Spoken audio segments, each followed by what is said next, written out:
Listen up, today is the day that we are going to nail our curling. Section off the piece first so that you're working with smaller, more manageable sections. Working with larger sections is a lot harder.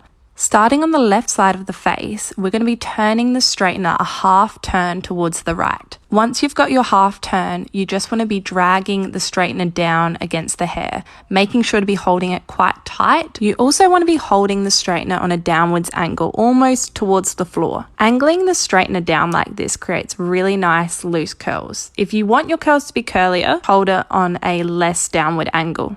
I know Emily makes it look super easy here, but it is a little bit of a trick to get the hang of. But once you get down to it, it really is just turning the straightener that half turn and then pulling it down the hair. You want to be constantly moving the straightener down the hair. It should never be sitting in the same spot. In saying that, I think a common problem that people experience is going too fast. If you go too fast with it, the curls are just not going to hold. You need to be going at a relatively slow pace to keep those curls intact.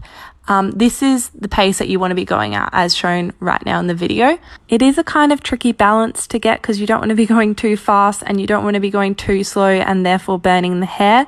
I think a great way to practice is to have your straightener off and just practice this motion again and again until you get it kind of perfected and feel confident enough to do it with the straightener on. Another little tip is to straighten over the hair first, just to make sure that there's no little kinks or anything like that in the hair, and it's a lot easier to curl that way. Make sure that you have your straightener set at 180 degrees or a medium heat. If you've got it set at this temperature, you're probably not going to have to worry too much about burning the hair, but again, you do need to keep moving the straightener and don't hold it in the one spot. Moving on to the right side of the head, it's the same principle. You're just going to be turning the straightener a half turn to the left. Once you feel more confident, you can do it kind of like Emily's doing it here and doing a full turn all around of the straightener.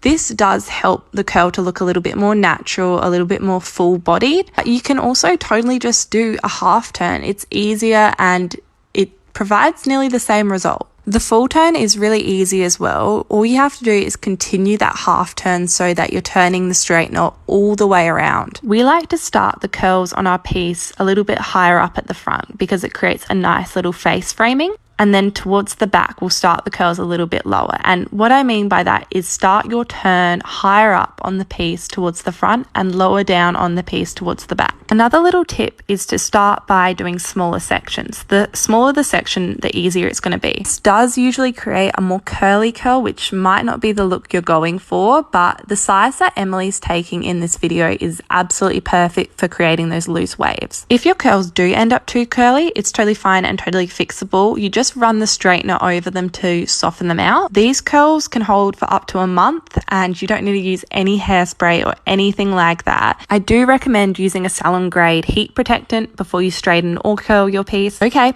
I believe in you. You can do this. You've got this. Your curls are going to be looking just like this in no time at all. I took literally months to learn how to curl, so I have complete faith in you. You can do this. You got this.